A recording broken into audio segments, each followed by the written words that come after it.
Tell me what's wrong and why you never said you felt that way. And guess you're trying to stay strong and fake a smile until I look away. But I've known you too long, it hurts to watch your blue eyes fade to gray as you fade away, as you fade away.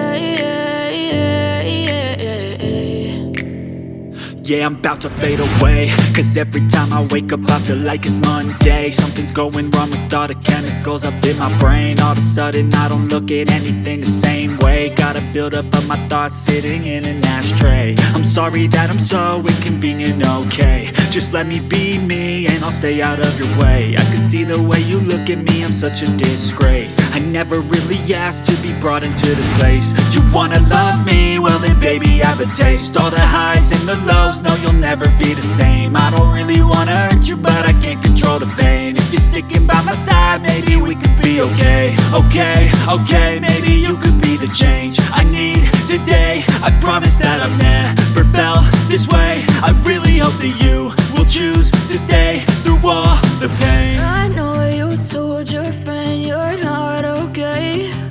And tell me what's wrong and why you never said you felt that way. And guess you're trying to stay strong and fake a smile until I look away. But I've known you too long, it hurts to watch your blue eyes fade to gray as you fade away, as you fade away, as you fade away.